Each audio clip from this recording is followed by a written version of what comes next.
Bienvenidos. Hoy estamos con el diputado nacional y candidato a vicepresidente de la Nación por Hacemos por Nuestro País, acompañando la fórmula que encabeza Juan Schiaretti, Florencio el Flaco Randazzo.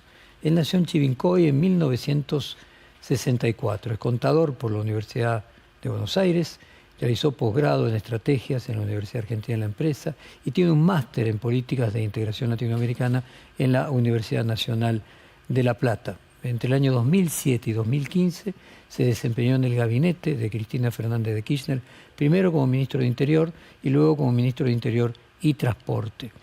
En 2015 fue inicialmente postulado como precandidato presidencial, pero luego en junio de ese año declinó esa candidatura y también a la gobernación de la provincia de Buenos Aires, luego de una reunión con la entonces presidenta de la Nación. En las elecciones legislativas de 2017 fue candidato a senador por el Frente Justicialista Cumplir, pero quedó en el cuarto puesto y no logró ingresar al Congreso.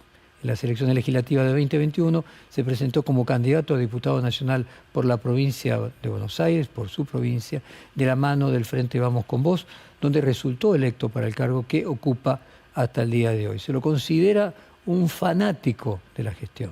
Fue el creador, por ejemplo, del DNI en formato de tarjeta, modernizó el sistema de pasaportes, puso en marcha la tarjeta SUBE, renovó el sistema ferroviario de AMBA. Los hitos de gestión son su caballito de batalla. Repite a donde va que si la política no sirve para mejorarle la vida a la gente, no sirve para nada, así de tajante. En nuestra última entrevista que le hicimos fue en 2021, dijimos que nos volveremos a encontrar en las siguientes elecciones y aquí estamos. Un punto que se viene marcando y que ya en la anterior elección de 2021 estaba, pero ahora se da con más importancia, es que 12 millones de argentinos o no fueron a votar o votaron en blanco. ¿Qué te genera, qué significa, si es un síntoma de algo, esto que los políticos llaman desafección? Sí, claramente es un síntoma de gran parte de la población que está, digamos, enemistada con la política. La política ha dejado de ser una herramienta de transformación para mejorarle la vida a la gente. Esto se ha ido acentuando en las últimas 2 décadas. Básicamente, la instalación de la grieta ha profundizado eso. La grieta terminó siendo un negocio, digamos, de 2 coaliciones, digamos, del Frente de Todos o Juntos por el Cambio, en la cual la supervivencia en el poder no pasaba por mejorar la vida a la gente, sino por tensar electoralmente de un lado y del otro, y eso sin lugar a dudas que ha llevado a alejar, digamos, a la dirigencia política, a gran parte de la dirigencia política, de los problemas que tiene la sociedad. Es decir, la dirigencia política gira en una órbita muy alejada de los problemas que preocupan a la sociedad, y eso sin lugar a dudas que ha traído una actitud, diríamos, en este caso de gran parte de la sociedad, que no encuentra, digamos, en la posibilidad de participar electoralmente un camino de solución a los problemas que tienen. A ver, Flaco, te entiendo bien. ¿La grieta se terminó comiendo a sus propios promotores? Totalmente, no hay duda. No hay duda. Yo vengo insistiendo de hace unos años que había que terminar con la grieta. Macri tuvo una gran oportunidad en el 2015. Y yo está claro que no comparto nada con Macri. Pero tuve una gran oportunidad de empezar a transitar otro camino. Un camino que creo que demanda la sociedad. Nosotros tenemos una dirigencia política que vive anclada en el pasado y no discute los problemas del presente y del futuro. Pareciera ser porque no tienen respuesta hacia eso. Y Macri, en vez de aprovechar, diríamos, superar la grieta, en búsqueda de dar respuesta a los problemas que ya tenía la Argentina vinculados a una tasa de inflación que ya superaba los 20 puntos, niveles de pobreza importantes, falta de un Estado, digamos, que diese mejor respuesta digamos, básicamente a los servicios públicos esenciales, profundizó la grieta en una pelea con la líder del otro espacio, que era Cristina Kirchner. Y eso le sirvió para ganar en el 2017. Yo recuerdo en el 2017 ser candidato a senador y ya decir que había que salir de la grieta, que la grieta agudizaba los problemas. Y Macri no aprovechó ese triunfo, que de alguna manera podía haber sido el fin de una etapa política y el inicio de otra, para, digamos, dar respuesta a la verdadera demanda que tenía la sociedad, sino que profundizó la grieta. Creo que se equivoca fundamentalmente porque cree que el voto del 2017 es un voto de ratificación a sus políticas y era un voto claramente para terminar con el kirchnerismo. Ese es el voto mayoritario que concentra en aquel momento Macri en la candidatura de Esteban Bullrich, sin quitarle mérito y mucho menos a Esteban. Y lo mismo ocurre en el 2019, pierde Macri, digamos, porque la sociedad no encontró en esos 4 años la posibilidad de que finalmente resolviera sus problemas y votó una alternativa como la de Alberto Fernández. Y Alberto tuvo una gran oportunidad que también la desperdició plenamente. Y lo mismo yo insistí permanentemente, incluso en el 2021, que había que finalizar con la grieta. Porque la grieta en realidad no contribuye absolutamente nada. Al revés, aleja las posibilidades de encontrar, digamos, consenso y diálogo en la resolución de problemas que tiene la Argentina. Para discutir básicamente cómo resolvemos el presente y cómo nos proyectamos hacia el futuro. No hay proyecto de futuro en la Argentina. No se sabe a dónde va la Argentina. Sí lo supo tener, digamos, en la generación del 80, digamos, con una Argentina que exportaba, que era exportadora de alimentos, que se termina en la crisis del 30 y empieza otra etapa política. Digamos. Fíjate vos que en esa época la Argentina tenía niveles de ingresos, digamos, similares a los de los países más desarrollados del mundo. Cuando la crisis del 30 se termina ese proceso, viene un proceso de sustitución de importaciones que lleva adelante parte del peronismo, después Frondizi, y a partir de ahí, de la década del 70, deja de tener un proyecto en la Argentina. Y sin embargo eso no se discute en la Argentina, vivimos permanente discutiendo el pasado. Y me parece que eso nos ha hecho un enorme daño y ha generado una enemistad clara y manifiesta de parte de la sociedad con la política. ¿Cómo era que decían las abuelitas? Se cocinó su salsa, era la palabra. Exactamente. Flaco, esta semana generó controversias un intercambio iniciado por el gobernador de la provincia de Buenos Aires, Axel Kicillof, diciendo que el peronismo tenía que aprender a tocar otras músicas, otras canciones. Le respondió Máximo Kirchner que él no era músico y Mayra Mendoza de que era una falta de respeto al kirchnerismo. Esa idea de que hubo 2 proyectos de país, el de la nostalgia 1910, el de la nostalgia del 45, hace falta que el peronismo toque otras canciones, toque otras músicas, se renueve. No tengo duda que el peronismo no está representado hoy en el kirchnerismo. El kirchnerismo con el paso del tiempo se ha ido achicando. El kirchnerismo del año 2002, en el triunfo de Néstor Kirchner, Kirchner representaba más que el peronismo. De hecho, siempre insisto y sé en broma decir, yo resisto archivo. Yo en pleno apogeo del kirchnerismo yo decía que era peronista. A los kirchneristas mucho no les gustaba. Y explicaba que el kirchnerismo era más que el peronismo, porque Kirchner había interpretado cuál era la composición social de la crisis del 2001. Integró organizaciones sociales, otros partidos políticos. De hecho, la máxima expresión de esa fue el 2007, con la incorporación de Julio Cobos. Ahora eso, digamos, se desvirtuó.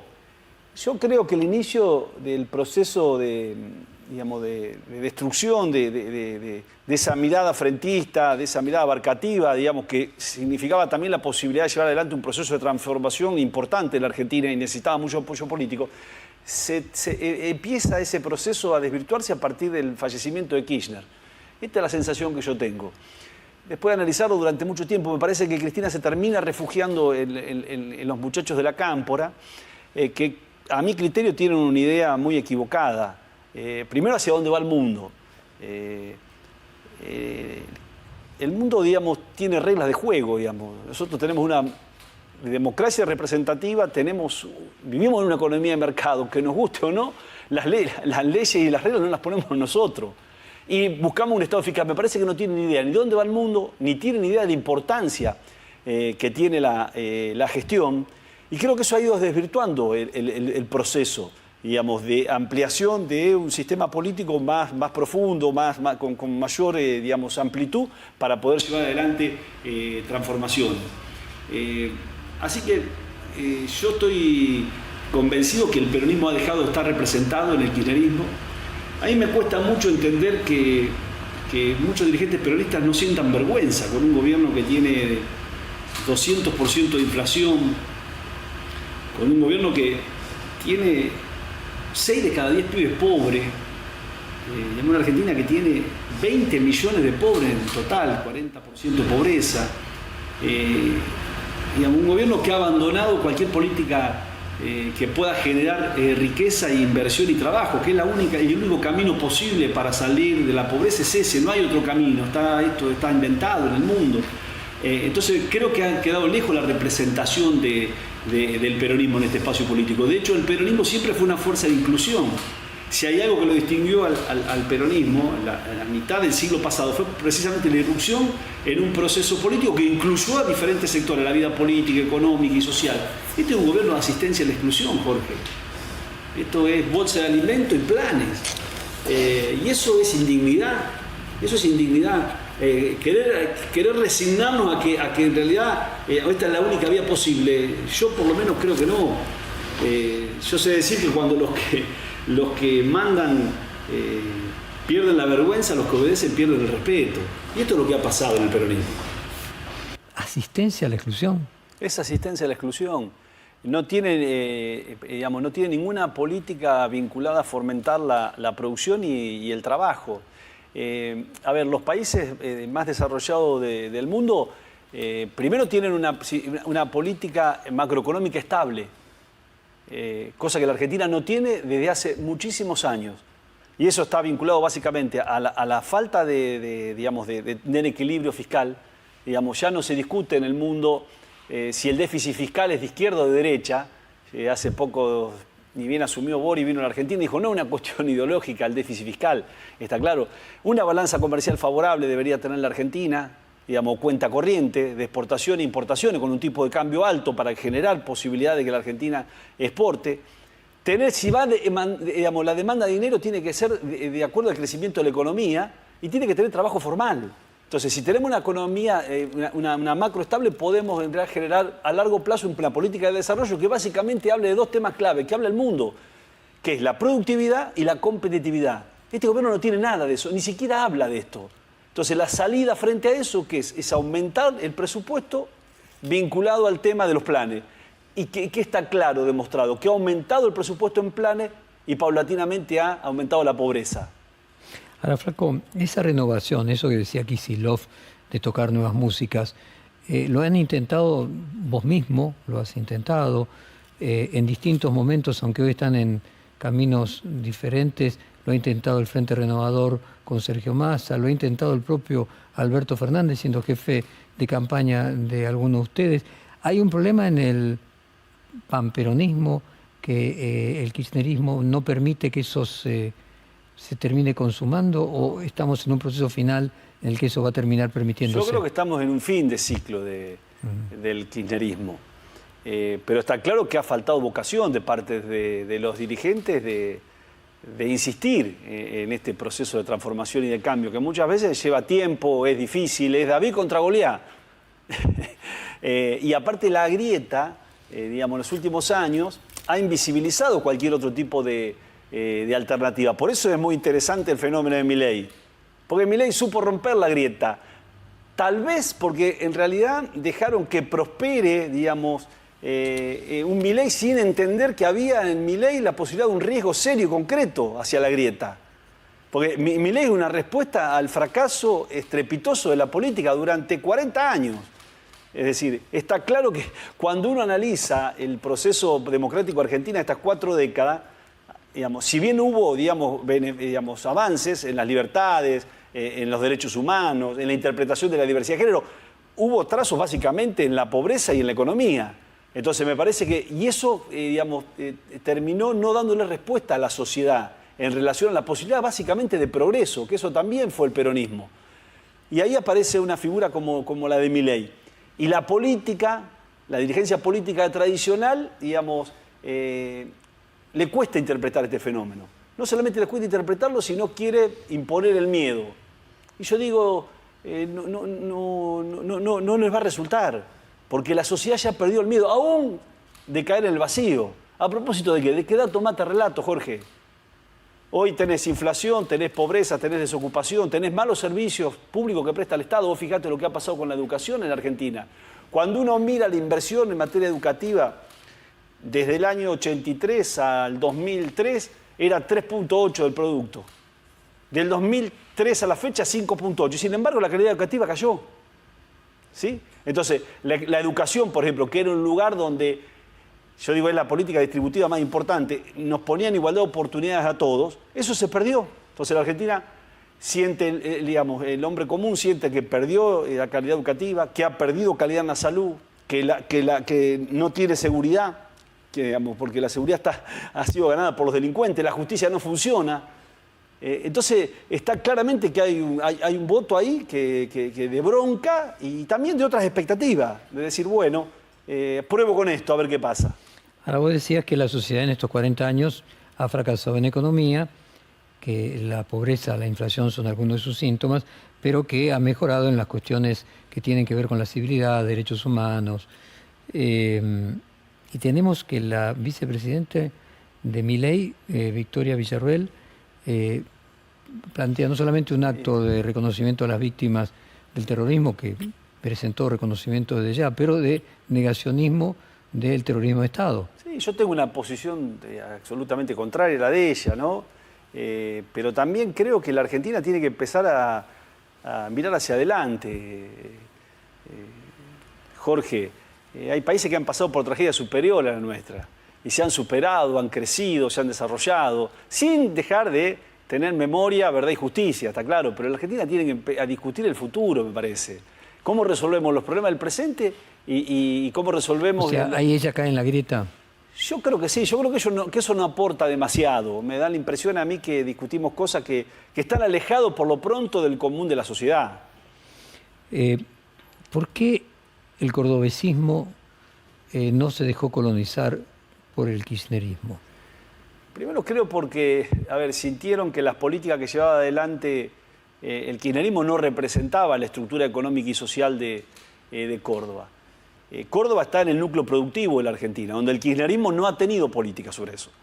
Tanto para Mendoza, para Córdoba, para Santa Fe, para Entre Ríos y para la provincia de Buenos Aires interior. El kirchnerismo no tiene una política productiva clara de defensa a aquellos que producen, que trabajan. Y me parece que eso ha hecho que el cordobesismo tome distancia de eso. Y por otra parte es interesante ver el proceso de Córdoba, que yo digo sería muy interesante que el conjunto de los argentinos estén informados. Y seguramente lo votarían Schiaretti el próximo 22 de octubre. ¿Cuál ha sido el éxito de eso? Primero, digamos, se respetan las instituciones, la división de poderes, hay diálogo con el resto de los actores, digamos, aún pensando muy diferente, porque creo que eso abona las nuevas ideas, se respetan los fallos de la justicia, se respeta la promoción de los jueces de acuerdo al mérito académico, sin poder modificar, digamos, eso a través de una ley del Parlamento. Tienen una idea de un Estado interesante. A mí me parece que ellos, sabe decir Schiaretti, que no es de él esta frase, es de un ministro inglés, que es tanto mercado como sea posible y tanto Estado como sea necesario. Alemán. Y ahí en realidad se fijan prioridades, que es otra cosa que le falta a la política. Digamos, el Estado, digamos, brinda los servicios esenciales en materia de educación, con una educación de vanguardia muy interesante. Tiene lo que se llama escuelas PROA, que son escuelas, digamos, de nivel secundario, que, digamos, enseñan, digamos, básicamente, su enseñanza está vinculada a los nuevos trabajos y a las nuevas tecnologías. La deserción de esa escuela secundaria es 5% en comparación con el resto de la deserción del sistema secundario nacional, que tiene 50% de deserción. Es decir, trabajan en educación, trabajan en salud, complementan el sector privado de la salud con el sector público. También esto es interesante porque en realidad se ha llevado adelante una política de salud equivocada donde han quebrado generalmente todos los efectores privados en los pueblos del interior y eso genera dificultades hacia A ver, ¿por qué? Yo puedo entender, por ejemplo, en la provincia de Buenos Aires pudo ser colonizado, a pesar de que el interior de la provincia de Buenos Aires se parece a Córdoba, porque el conurbano tiene la mayor cantidad de habitantes y es otra realidad, y finalmente es mayoritario en población y en votos en la provincia de Buenos Aires. Pero ¿y por qué no la provincia de Santa Fe, que podría tener, si vos querés, la misma lógica de Córdoba? Termino con lo de Córdoba. Digamos, me parece que hay interesante, hay básicamente, como te decía, la educación, la seguridad, la salud y la justicia. ¿Está claro? Y después tiene una idea, ellos han invertido en los últimos 4 años 8.100 millones de dólares. Pero lo han hecho con superávit fiscal, para entender que es uno de los grandes problemas que tiene la economía argentina. Está claro que se puede hacer con superávit fiscal y sin conflicto social. Porque acá la gran discusión es si podés estabilizar la economía sin conflicto social. Bueno, Córdoba lo llevó adelante. ¿Y qué hizo? Llevó adelante un plan de obra pública que se complementa con el sector privado. ¿Qué implicó esto? Casi 400 kilómetros de autopista, 3.100 kilómetros de gasoducto, conectividad en todos los municipios, y eso ha generado una potencia importante en relación al desarrollo de la industria y al trabajo. Entonces, el modelo Córdoba es un modelo sumamente interesante. Santa Fe no ha hecho lo mismo. Santa Fe, a mi criterio, lo digo con mucho respeto, Perotti no se animó. Perotti debería haberse animado a emanciparse del kirchnerismo. ¿Por qué? Porque las políticas del kirchnerismo eran absolutamente refractarias al modelo productivo de Santa Fe. Llámese la privatización, la estatización, de Vicentín, las limitaciones a la exportación de carne, el cambio de corte para los biocombustibles, del 12 al 5%, perjudicando a un sector que en realidad produce la materia prima para el biocombustible y produce biocombustible. En fin, una serie de cuestiones que naturalmente lo han llevado a la catástrofe que ha vivido el domingo, en la cual el peronismo tuvo la peor derrota histórica de los últimos años. Otra hipótesis podría ser de que en Santa Fe está el socialismo, y el socialismo de alguna manera representa una socialdemocracia similar al peronismo cordobés. Sí, no, creo que no se animó. De hecho, Schiaretti ha tenido mucho diálogo con... incluso antes de Perotti, cuando uno ve el fenómeno cordobés son 25 años, ¿no? Sí, me da la impresión de que... O sea, ningún peronista en Santa Fe logró lo que logró el tándem de la Sota-Schiaretti, ¿no? Sí, me parece que también faltó decisión política, Jorge. Estamos frente a una dirigencia política demasiado temerosa, demasiado oportunista, demasiado timorato, ¿entendés? En la Argentina. Si no hay cosas que no se hubieran permitido acá. Ahora, Flaco, claramente Córdoba debe ser el lugar, la provincia más antikirchnerista, y uno de los problemas que tiene para hacer pie Sergio Massa, que tuvo una alianza en su momento con De la Sota, es que ahora es percibido como parte del kirchnerismo. Vos que fuiste 8 años ministro de Cristina y no se te considera de esa manera, ¿por qué? No, yo siempre, primero tuve diálogo con todos los gobernadores, inclusive con De la Sota, con Schiaretti, vinculados a la gestión. Y mi preocupación fundamental siempre fue dentro del gobierno la gestión. A mí me parecía que la mejor forma de honrar la política es gestionar. La política sirve para solucionar los problemas de la gente, si no, no sirve, Jorge. Entonces yo me llevé un gran capital. Yo puedo contar lo que hice y hay un gran reconocimiento de eso. Tanto el documento como el pasaporte, como la SUBE, como los trenes, como la agencia vial. Y de eso se trata la política. Ni más ni menos que de eso, y en eso hay un gran reconocimiento, más allá de que seguramente hay un interrogante en relación si la gente vota o no por esas cosas. En principio pareciera que no, que tiene más motivaciones emocionales y no tan racionales a la hora de votar. Pero yo he mantenido una conducta. Yo soy de los hombres que creo que la Argentina y la política han perdido los valores, el valor de la palabra, el valor de la solidaridad, la empatía, la pertenencia a un espacio.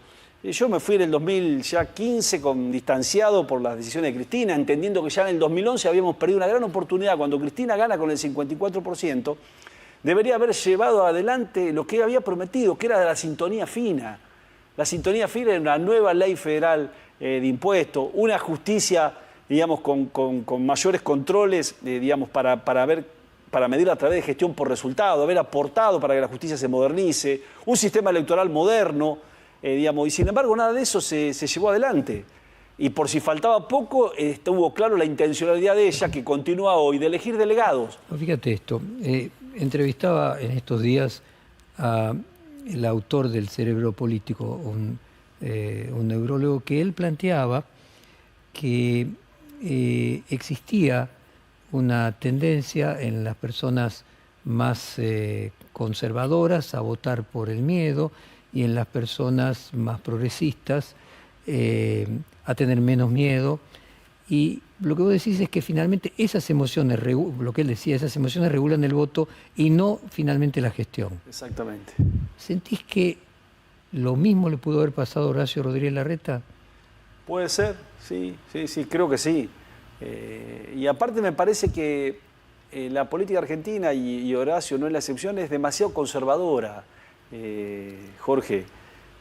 Más allá que se disfrace de progresismo o de un discurso progresista o liberal, termina siendo conservadora en el sentido de mantener el statu quo, mantener el orden establecido. Y la Argentina necesita ideas nuevas, ideas osadas, necesita un proceso de transformación, la Argentina. Los países digamos, más justos del mundo y más progresistas del mundo son los países con una macroeconomía estable y con un proceso de desarrollo productivo, digamos, profundo. La Argentina no tiene nada de eso. Es decir, cuando este gobierno habla de que habla en nombre del progresismo, yo creo que, no, digamos, yo siento que me da la impresión de que están alejados de la realidad. Si hay algo que no tiene este gobierno es ser progresista. ¿Te pudo haber pasado a vos también 8 años, podríamos decir, el ministro que más funcionaba del gobierno de Cristina Kirchner, lo que le pasó a Horacio Rodríguez Larreta del gestor y que a los gestores después a nivel nacional no se los vota? No, creo que son distintos contextos, ¿no? O sea, vos, el gestor de Cristina Kirchner, y Horacio Rodríguez Larreta el gestor de Macri, ¿no? Sí. No, creo que son contextos distintos, digamos. Yo compito en el 2007 en una situación muy compleja, donde estaba muy viva la grieta, ¿no?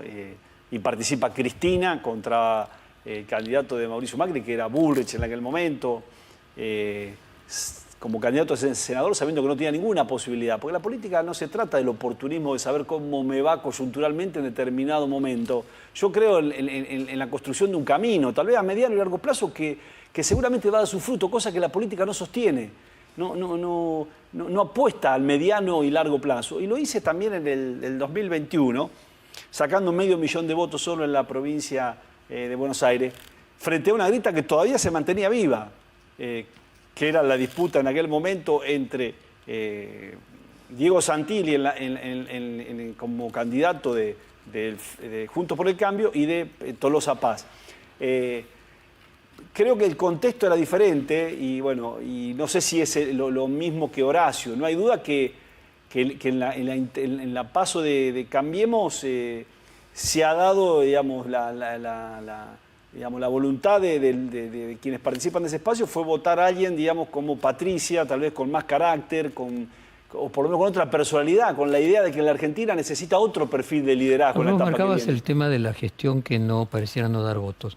Sí parece dar votos a nivel local, o sea, yo me refería al doctor Luis Ignacio Brusco, el autor de El cerebro político, que él planteaba, la tesis de él por lo menos, es que vos verás que es más fácil que reelija un intendente, un poco más difícil, pero siempre más fácil que un presidente que reelija un gobernador. Exacto. Y mucho más difícil es que reelija un presidente, porque la tesis de él es que la proximidad geográfica elimina la influencia que producen las redes sociales. Totalmente. Y la influencia que producen los medios nacionales. Que un intendente tiene otros elementos de comunicación y no está tan atravesado por los algoritmos de las redes sociales, que un gobernador un poco menos. Ahora, cuando ya llegas a presidente, el territorio es tan grande que no pones forma de comunicarte. Entonces dependes de las redes sociales. Comparto plenamente. Digamos, la cercanía hace que muchas veces la sociedad... La gestión sea valorada. Exactamente, sea valorada, que generalmente se da y en los municipios chicos con mayor profundidad. Después pasa lo mismo en las provincias y más depende del tamaño de la provincia, exacto, y se aleja a nivel nacional. Así es. Y el ejemplo más claro lo tenés en Córdoba. Fíjate que en Córdoba, digamos, el éxito de la gestión hizo que se pueda elegir un candidato, un gobernador del mismo color político y del espacio que conforma Juan Schiaretti, que es Martín Yarlora. Se elige un intendente del mismo espacio político en un municipio que históricamente su ADN es radical, como es Pacerini, y a nivel nacional termina ganándole por pocos puntos, pero le termina ganando. Milei los termina ganando a los otros, frente a Juan Schiaretti, que es el jefe del espacio y es el hombre con mayor imagen positiva en Córdoba. Sin embargo, el proceso de la ola es tan fuerte que en realidad muchas veces eso no se puede evitar. Pero es histórico, siempre ha sido así. ¿No crees que más ahora, que es un fenómeno más creciente últimamente a partir de la importancia creciente de las redes sociales? ¿Massa? Lo que es más ahora, es aún más ese fenómeno. Ah, sí, claro. Que Hay es una impresión creciente. de que es interesante el tema de lo que ha ocurrido en las redes sociales. De hecho, en el año 2015, la inversión, digamos, en redes sociales por parte de los partidos políticos en campaña era de 3 puntos. Hoy es de casi el 60% de la inversión en redes sociales. Y eso ha democratizado la información, claramente. Hay un sector de la población muy grande ya, sobre todo los más jóvenes y no tan jóvenes, que se nutren de la información a través de las redes sociales. Entonces las redes sociales tienen una importancia vital. Ya no alcanza con, digamos, tener influencia sobre 3 o 4 medios nacionales, ¿sí? Como pasaba hasta hace no tantos años atrás, porque hoy en realidad eso es superado por la democratización de una red que en realidad penetra, digamos, en todo, ¿no? A través de los famosos celulares, poniendo muchas veces blanco sobre negro, ¿no? Florencio, y en ese sentido, ¿qué otro síntoma que me gustaría entender tu opinión de que pierde Milei en la provincia de Buenos Aires, pierde en la ciudad de Buenos Aires, y en la medida que te vas alejando gana por más porcentaje? Te vas al NOA y directamente saca el 50% de los votos en provincias que ni siquiera visitó una vez. Sí, a mí creo que, a ver, en Capital era muy interesante la interna la de paso Juntos. de Juntos por el Cambio. Creo que la paso entre Jorge Macri y Martín Lustó concitó demasiada atención, en la cual ese voto, que tal vez puede ser un perfil de Milei, digamos, fue a definir la paso de Juntos por el Cambio. Por eso no hay que descartar que por ahí haga una mejor elección ahora. Una mejor elección, Marra, decís vos, el candidato. Exactamente. Y en la provincia de Buenos Aires, creo que ahí, digamos, se dividió, digamos, entre la candidatura, en este caso también de una paso interesante, entre Néstor Grindetti y Diego Santilli, y la candidatura de Píparo, que en realidad fue arrastrada por la candidatura de Milei. Está claro, ¿no? Creo que hay que ver con atención qué es lo que va a ocurrir ahora. Porque yo siempre digo, presidente pone gobernador en la provincia de Buenos Aires. Siempre fue así. De hecho, vos fijate que se decía que iba a ganar Santilli, porque era más conocido que Néstor Grindetti. Yo le he discutido mucho con muchos compañeros. Yo decía, no, mira, como va a ganar Bullrich, va a ser Néstor Grindetti el candidato. Y así fue. Entonces hay que ver qué es lo que ocurre ahora. Creo que en realidad la división por ahí de la candidatura de Néstor Grindetti con la de Píparo puede hacer que por algunos puntos pueda terminar ganando Kicillof. Cuando gana De la Rúa, en la provincia de Buenos Aires, no gana el mismo partido que gana a nivel nacional. Es el único caso, pero es interesante. ¿Por qué? Porque en realidad gana Rucauf. ¿Pero por qué gana Rucauf? Porque Rucauf se le permitió en aquel momento sumar en 2 boletas, la boleta de Domingo Cavallo y la boleta de Eduardo Duhalde. Si no, si no hubiera sido gobernadora Graciela Fernández Mejide. Entonces, lo que vos imaginás respecto de la provincia de Buenos Aires, ¿qué es?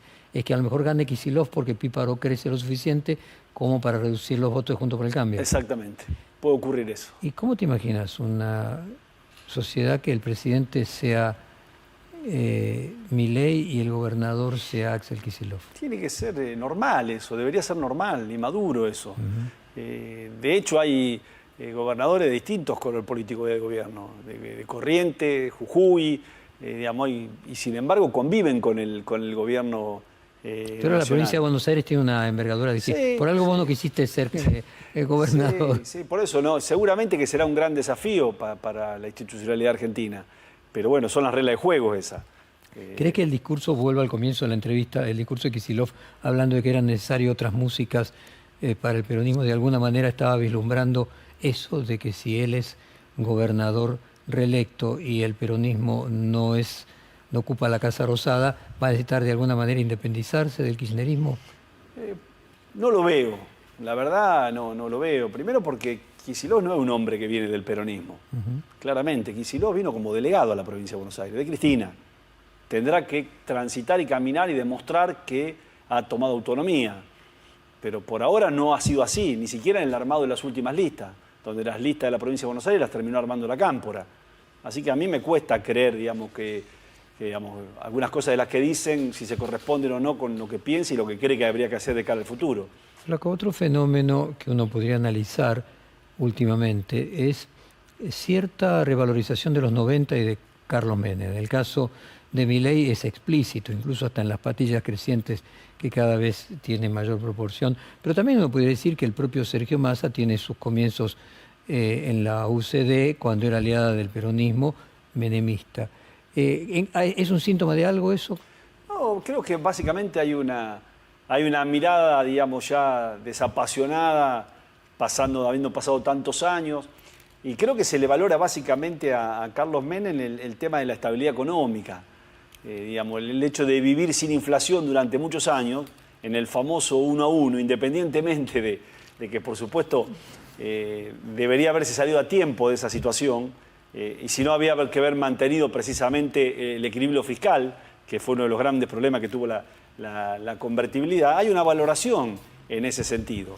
Y hay que mirarlo en el contexto que asume Carlos Menem, ¿no? Donde se llevan adelante diferentes privatizaciones, se sanciona la ley de convertibilidad, se sale del proceso de hiperinflación, se crece durante uno de los pocos periodos de crecimiento de la Argentina, que va desde el año 1990 hasta el 95. 90 hasta, digamos, a una tasa de 5.4 por mes promedio, que no era poco, era mucho. Más allá de la caída estrepitosa que después se da en la época de la Rúa, ¿no? Donde se pierden 2 o 3 años casi 16 puntos del producto. Pero hay una valoración de algunas cosas que se hicieron y creo que se hicieron bien. Después de tantas experiencias con el centro, ¿crees que el centro políticamente, así como marcabas que a nivel presidencial la gestión parece no tener aprecio por parte de los votantes, ¿crees que el centro también es un lugar muy incómodo desde el punto de vista electoral? No, a mí me parece que no. Creo que... A mí no me gustan mucho esas denominaciones, la derecha, la izquierda, el centro. Yo creo en la racionalidad de las decisiones políticas y en el pragmatismo. Yo soy un pragmático. Y después, por supuesto, digo, creo que qué idea tenemos del Estado y qué grado de intervención le damos al Estado. Y ahí aparecen dos extremos, diríamos, aquellos que no creen en el Estado y creen que el mercado todo lo puede, que tal vez esté representado por Juntos por el Cambio, y aquellos que el Estado todo lo puede y creen que el Estado se mide por el grado de regulaciones que tiene y por la cantidad de dinero que gasta. Yo no creo en nada de eso. Creo en un Estado inteligente. ¿Y eso sería Unidos por la Patria? Exactamente, exactamente. O sea, aquella definición de tanto Estado y cuánto Estado es... Tanto mercado como sea posible y tanto Estado como sea necesario. Divide las dos coaliciones. Exactamente. Ahora, en ese planteo, ¿dónde colocas a Milei? Y Milei sin Estado. Exactamente, se acerca a la idea de sin Estado. Yo no creo en eso. Yo creo que el Estado es fundamental. Primero para prestar los servicios básicos esenciales, después para tener una política tributiva equitativa y después para generar una política de distribución interesante. ¿Deja Milei a Juntos por el Cambio como la segunda o la tercera marca, como él dice, en ese sentido? Porque cuando vos planteas esta dicotomía, ¿dónde colocas a Milei? No, evidentemente en el lugar del menor Estado posible. Exactamente. Está claro que ahí tuvo un problema grave Patricia Bullrich. Por eso el impacto de la elección fue muy duro. Para el gobierno Le Hablemos, que sale tercero, y para Cambiemos, que si bien gana Patricia, digamos, le gana la paso a Horacio Rodríguez Larreta, la descoloca frente al escenario nacional que se avecinaba. Porque en realidad, digamos, es lo que dijo Milei. Dijo, bueno, yo soy la Coca-Cola, Patricia es Manabo. ¿Está claro? Me parece que es interesante, digamos, porque él pasa a representar, digamos, precisamente muchas de las cosas que viene planteando Cambiemos. Ayúdame ahora, y fundamentalmente ayudar a la audiencia, a comprender ese lugar entre, que me parece correcta la definición de la socialdemocracia alemana, de cuánto Estado y cuánto mercado. 3 personas que a lo largo de los últimos 15 años se acercan, se alejan, se acercan, se alejan, que sos vos, Sergio Massa y Alberto Fernández. Alberto Fernández fue jefe de campaña tuyo, fue jefe de campaña de Sergio Massa. Sergio Massa compitió con vos, estuvo cerca tuyo. Estuvieron a punto de hacer una sociedad incluso con Schiaretti en el 2018. De hecho, Alberto Fernández varias veces te ofreció ser ministro, te ofreció acercarte a él en el 2019, después en 2022. ¿Cómo se explica esas personas que creo que la sociedad ve en el medio de estos dos extremos? Pero Massa, y lo digo con respeto, ¿no? Porque yo digo Massa y Alberto, digamos, yo digo, Perón decía que hay que hablar mucho de las ideas, poca de las cosas y nada de las personas. Son muy flojos de convicciones. Si tienen una virtud, se puede llamar virtud el oportunismo. Yo no soy así. A ver si lo puedo explicar de esta otra manera.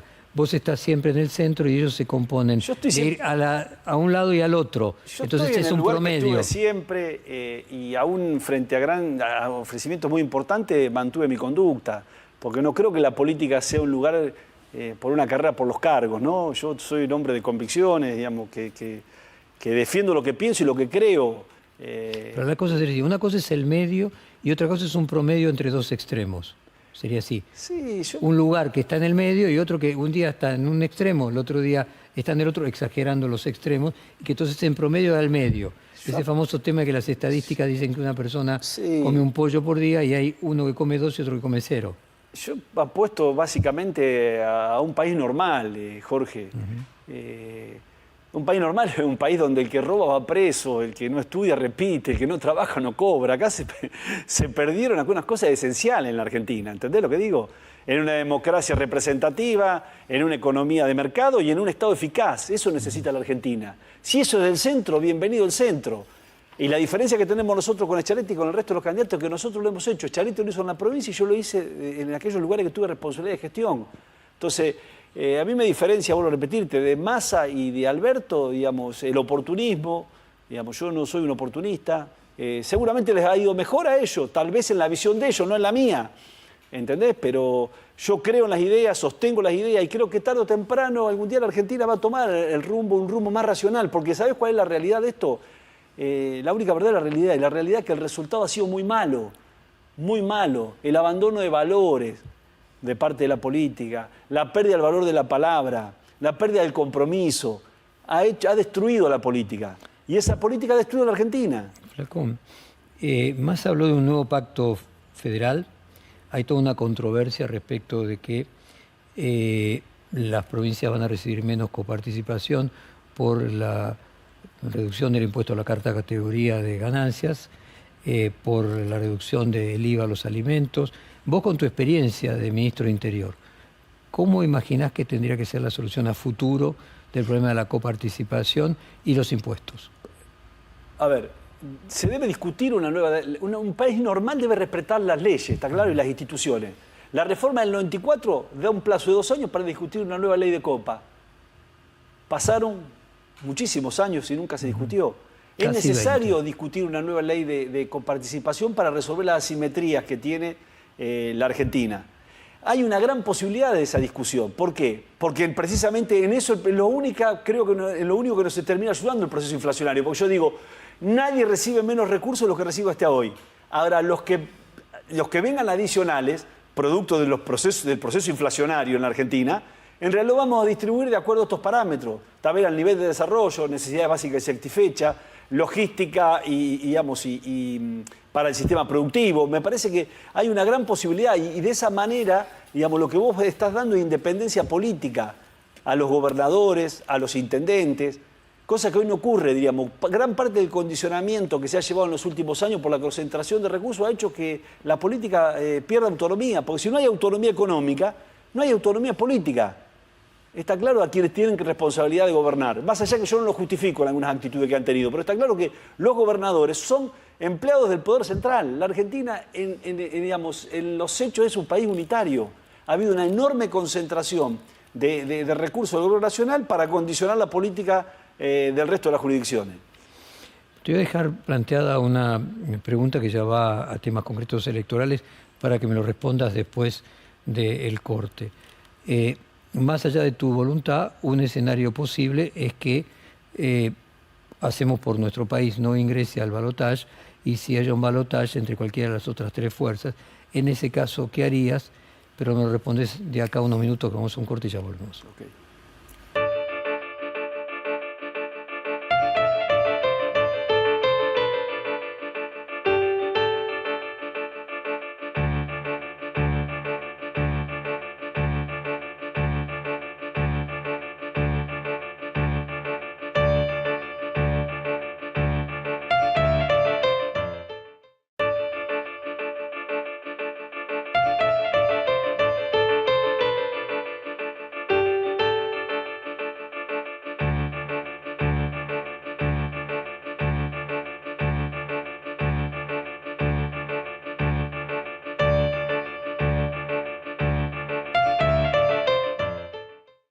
Bueno, continuamos nuestro reportaje con el candidato a vicepresidente Florencio Randazzo. Había quedado pendiente la hipótesis probable de que tengas que decidir por un candidato que no sea el tuyo.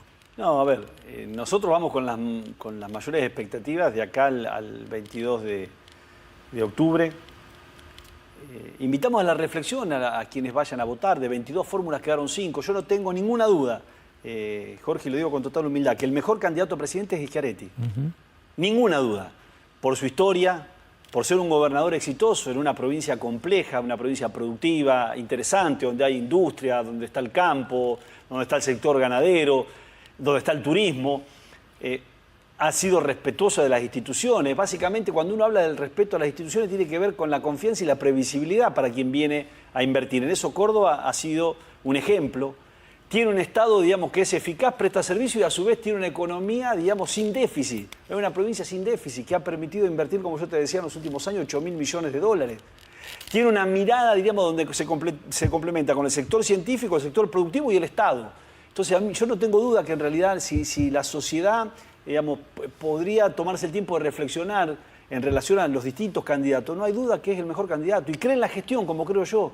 No hay mejor forma de transformar la realidad que gestionar. Así que nosotros apostamos a que el 22 nos vaya bien. Y después veremos, de cualquier momento, los votos que saquemos nosotros. Ni este millón que sacamos y lo que podamos sacar de más o de menos, no son nuestros. No son nuestros. Nosotros no podemos decirle a la gente a quién tiene que votar. Así que se verá después si hay segunda vuelta. ¿Y vos en lo particular? No, yo no. Hoy no tengo una posición tomada. O sea, no hay un candidato que no votaría de ninguna circunstancia. No, creo que no. Yo está claro que nosotros, digamos, no nos sentimos identificados con ninguno de los candidatos. Pero no ves a ninguno como el mal. No. Yo soy respetuoso, aparte finalmente del ciudadano cuando concurre a las urnas.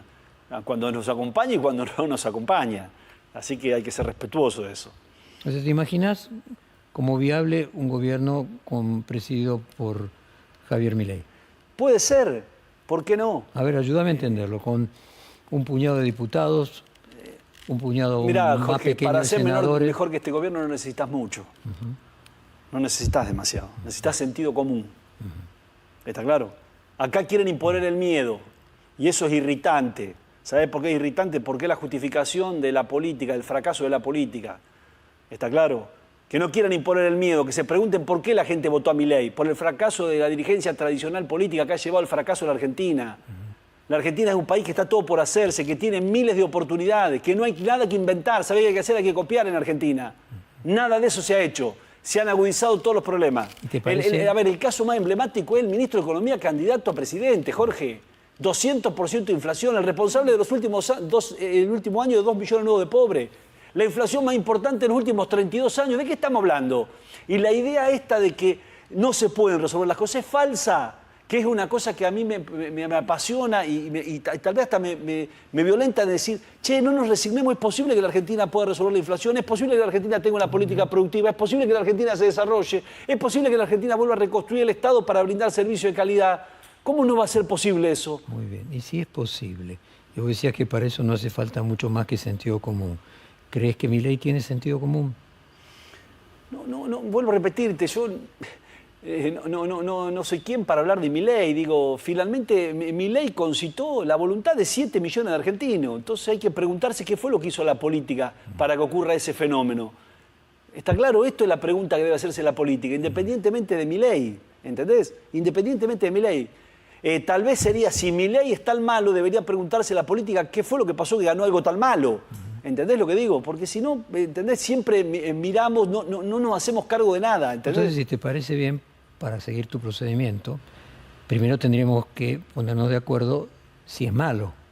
Entonces después te pregunto qué hizo la política para que algo malo... Entonces te pregunto, ¿crees que es viable, que tiene sentido común el candidato Milei para gobernar? Y si así fuera, entonces ¿puedo pasar a la segunda pregunta? No lo sé yo, no lo sé porque lo conozco muy poco a Milei.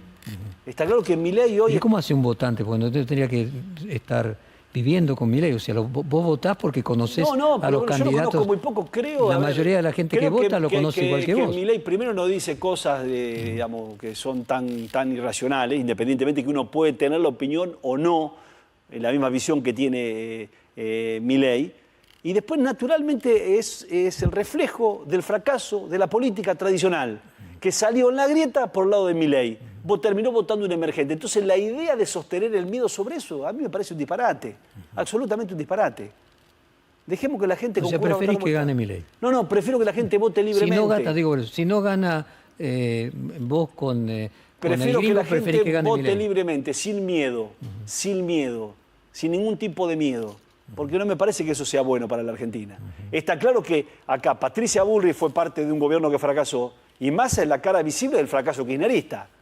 Claramente. Por eso nosotros apostamos que la gente apueste, ya que apostó a salir de la grieta, no lo haga con Milei, sino lo haga con Schiaretti, que me parece que es mucho más razonable.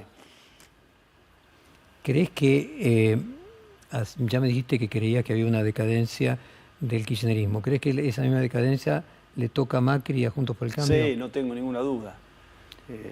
Que viene, viene una nueva configuración política en la Argentina, me parece a mí. Y sobre todo si el triunfador llegaría a ser Milei, está claro, donde me parece que va a haber nuevas coaliciones y puede haber ahí la idea de la construcción de un espacio del centro más racional saliendo de los dos extremos, del extremo, digamos, del kirchnerismo y del extremo que tal vez exprese Milei. Y ahí hay una gran oportunidad de tipos más racionales, de tipos que tenemos una visión común en relación a lo que habría que hacer en la Argentina. O sea que habría que pasar por una irracionalidad para tener más racionalidad. Puede ser o no, no sé, puede ser, es una alternativa, a lo mejor no. A lo mejor no. Yo no tengo, digamos, prejuicios. Entonces, ver, tengo juicio, pero no. Queda claro que si gana Milei, el escenario que vos planteás es que probablemente se reconfigure el sistema político con la aparición de un sector que represente algo diferente a él, que sería la moderación y el centro. Si gana Sergio Massa, Juntos por el Cambio se extingue, se divide. No. Yo primero creo que el gobierno no tiene ninguna oportunidad. De ganar. Ninguna posibilidad de ganar. Ninguna. Votar al gobierno significaría ratificar el rumbo de este gobierno. Y o sea, la peor elección sería que gane Sergio Massa. No sé si la peor. Digo que yo no creo que tenga ninguna posibilidad de ganar el gobierno. Parece que muchas veces entre los pensamientos y los deseos hay alguna relación. No, que puede ser. Yo creo que en realidad, digamos, el fracaso, digamos, del gobierno claramente indica que no creo que pueda concitar, digamos, la mayor cantidad de votos para poder tener un triunfo electoral. Si ganara Bullrich, ¿qué crees que pasa con la coalición gobernante que tiene distintos componentes? ¿Crees que el peronismo daría por superado la etapa del kirchnerismo, que se dividiría? Yo creo que sí, yo creo que la etapa del kirchnerismo está terminada. A mí me parece que viene una etapa diferente, donde debemos reconstruir el peronismo a partir de la reconstrucción de líderes que han surgido en las distintas provincias. O sea que en cualquiera de los dos casos, que gane Milei o que gane Bullrich, vos ves por lo menos al panperonismo reconstruyéndose, renovándose hacia el centro, hacia algo más parecido al peronismo cordobés. Teniendo una visión de lo que está ocurriendo en el mundo, de lo que debería hacer con la economía, qué deberíamos hacer con el Estado, digamos, cómo podemos poner, digamos, la Argentina en un proceso virtuoso de crecimiento, qué es lo que han perdido. El otro día leí hay un informe del Banco Mundial. Los países que tienen inflación superior al 20% no crecen. La Argentina del año 2011, que tiene inflación superior al 20%, no ha crecido un solo punto. Un solo punto. Entonces me parece que tenemos asignaturas pendientes a resolver y que se pueden ser resueltas sin demasiado problema. Copiando, Jorge, a ver si entendés, los países de la región tienen la inflación menos inflación anual que la Argentina tiene mensual. Chile, no lo entiendo bien. Chile, la Bolivia de Evo Morales, Brasil, Colombia. Es un disparate lo que han hecho en la Argentina. Lo que se está haciendo en la Argentina es un verdadero disparate. ¿Entendés? No hay ninguna política de desarrollo, no hay la idea de un Estado moderno, inteligente. ¿Vos no crees que cualquiera que asuma va a considerar la inflación el principal problema económico? Yo creo que sí, que es fundamental. Inclusive si fuera Sergio Massa. El fundamental. No, Massa no, porque Massa es responsable de esto, Jorge. A ver, yo dije hace poco, nos toman de boludo. Si es Massa el que piensa así, que lo hagan ahora. En realidad están agudizando la inflación, el proceso inflacionario se va a ir agudizando. La Argentina termina con una inflación de 200% este año. ¿Escuchaste bien? 200% de inflación. Una locura. Bueno, Menem también tuvo 200% de Es una inflación hasta que le Pero encontró bueno, la está vuelta. bien, pero esto es una locura No todos los fue días. inmediatamente el plan de convertibilidad. Pero todos los días se toman decisiones que son equivocadas. Sí, lo mismo le pasaba a Menem, tomaba todos los días decisiones equivocadas y después un día empezó a tomar sí, bueno, medidas pero es totalmente ciertas. diferente. ¿Sabés qué me queda, Flaco? Aquello de que no hay astilla que la del propio palo, o sea que te molesta más el peronismo actual que los libertarios. Que yo no tengo nada que ver con los libertarios. Por eso mismo, pero tanto la molestia con el peronismo Pero por supuesto, actual, porque en realidad estos tipos dicen representarme a mí Claro. no me representan. ¿Entendés? Yo siempre lo decía cuando me hablaban de Macri. ¿Sabés qué? Macri no me representa a mí. ahí está el fenómeno de Milei, que hasta personas como vos, absolutamente peronistas, tanta bronca con la representación peronista actual que prefieren a Milei antes que la representación pero no peronista es la que actual. prefieren a Milei, es que en A realidad, Milei o alguien a mí que me diga, avergüenza este gobierno, que este gobierno abre en nombre del peronismo. ¿Qué es lo que defiende? ¿Qué es lo que defiende un gobierno con 20 millones de pobres, con 200% de inflación, con una canasta básica que no alcanza, que han creado una nueva categoría de pobres, que es aquel que trabaja y no llega a tener la canasta básica? ¿Entendés de qué hablan? Y esto hablan en nombre del peronismo, por eso siento indignación con esto. No así con Milei o con Cambiemos, porque no tengo nada que ver con ellos yo. No me representan a mí ni hablan en nombre mío. Ahí está. Hay un ensayo fantástico de Freud del narcisismo, las pequeñas diferencias, que decía que los parecidos se odian más que los distantes. Y que hay allí una lógica necesidad de encontrar su identidad y que en el parecido se sentían ofendidos por el otro. Lo entendí. Mira, te digo, creo que si fue útil, si una persona como vos termina, independientemente que no lo verbalice de esa manera, prefiriendo a Milei que a la continuidad de quienes hoy dicen representar al peronismo, creo que ahí está explicada la situación que se produce. Finalmente lo va a resolver la sociedad cuando vote. Nosotros aspiramos a que nos vaya bien el 22 de octubre y no tengo ninguna duda, vuelvo a repetirte, que la fórmula que encabeza Schiaretti es la mejor posibilidad que la Argentina tiene de salir del estado de postración que está. Probablemente no tenga la menor de las dudas y, Flaco, como dije la vez anterior, dentro de 2 años nos volvemos a encontrar en las próximas elecciones. Espero que vos sigas apostando a hacer política, dado que en la vida privada te va muy bien, pero que te dediques también a la política. Muchísimas gracias. Gracias a vos.